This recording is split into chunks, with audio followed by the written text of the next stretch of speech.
মুফতি আমির হামজা ভাই উনি নবীকে সাংবাদিক বলছে, এটা নাকি অন্যায় হয়ে গেছে। আল্লাহ তো বলছে নবী, তো বাংলা অর্থ তো সাংবাদিক। বক্তা একটা তার সিরা বলে দিছে নবী অর্থ সাংবাদিক, নবী অর্থ সংবাদ বাহক, কিন্তু যে কোনো সংবাদ বাহক নবী হয় না।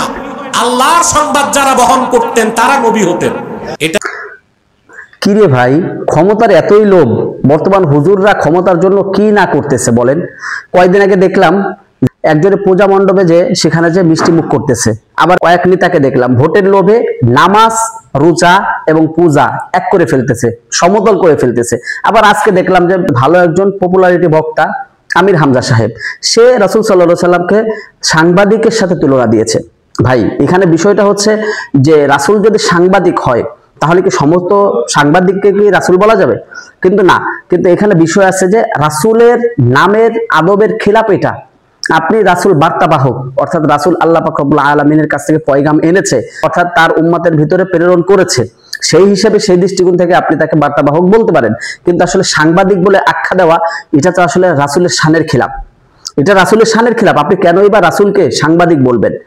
আসলে সাংবাদিক বলার জন্য, অর্থাৎ মাহফিলের বসে আপনি এখন বর্তমানে এমপিতে দাঁড়িয়েছেন, ভালো কথা, মানুষের কাছে ভোট চাবেন, জনপ্রিয়তা অর্জন করবেন, সেটাও ঠিক আছে, ভালো কথা।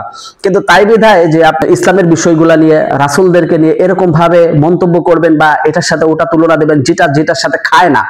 অর্থাৎ আপনি সাংবাদিক কোন মুখে বললেন যে রাসূল সাল্লাল্লাহু আলাইহি সাল্লাম সাংবাদিক বলেন? হ্যাঁ, বার্তাবাহক এটা ঠিক আছে, কিন্তু আপনি তো রাসূলের শানের খিলাফ করেছেন। আপনার এখনই তওবা করা উচিত। আপনি রাসূলের শানের খিলাফ করেছেন। আবার কয়েক বক্তা দেখলাম তার সাফাই গাচ্ছে যে রাসূল বার্তাবাহক, সে তো সাংবাদিকই বলে, বা বার্তাবাহক যারা তার সাথে সাংবাদিক বলে। মানে আমি বুঝে আসে না ভাই, দলমত নির্বিশেষে ইসলামকে ঐক্য মানতে হবে, ইসলামের ঐক্য পোষণ করতে হবে। কিন্তু তাই বিধায় এই না যে আমার দলের একজন রাসূলকে নিয়ে একটা কথা বলেছে, তার শানের খিলাফ করেছে, আমি সেই বিষয়টা নিয়ে আমি তার সাফাই গাইব। তো এরকম হচ্ছে বাংলাদেশে। কারণ কেন ভাই, আমি সাংবাদিক বলবই বা কেন? আমার দলের লোক বিধায় আমি তাকে সাফাই গাইবই বা কেন? যাই হোক দর্শক, বর্তমান সোশ্যাল মিডিয়ায় এই বিষয়টা ভাইরাল।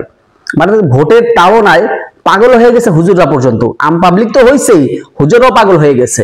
অর্থাৎ কিভাবে ভোট আনা যায়, ইমান বিক্রি করে হলেও তারা ভোট আনবে। কিন্তু এটা ঠিক না, এটা ঠিক না।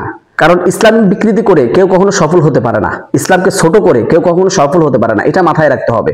তো এটা মাথায় রেখে চলতে হবে, তাহলে দেখবেন আপনি কোনো বিপদে পড়বেন না। আর এটা যখন মাথায় রাখবেন না, যেখানে সেখানে ইসলামকে ছোট করবেন, তখন আপনি বিপদে পড়তে বাধ্য হবেন। যাই হোক দর্শক, বর্তমান সোশ্যাল মিডিয়া অনেক বিষয়টাই ভাইরাল। হুজুরা পূজা মণ্ডপে গিয়েছে, হুজুরা এই করতেছে ওই করতেছে। ভাই ভোট একদিকে, ইসলাম একদিকে। আপনি ভোটের জন্য ইসলামকে বিকৃতি করতে পারেন না, বিক্রি করতে পারেন না।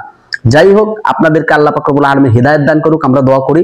এবং ভিডিওটি ভালো লাগলে অবশ্যই শেয়ার করে অন্যদেরকে দেখার সুযোগ করে দেবেন। তো সম্পূর্ণ ভিডিওটি কন্টিনিউ করার জন্য আপনাকে অসংখ্য ধন্যবাদ। তো সবাই ভালো থাকবেন, সুস্থ থাকবেন। আসসালামু আলাইকুম ওয়া রাহমাতুল্লাহি ওয়া বারাকাতুহু।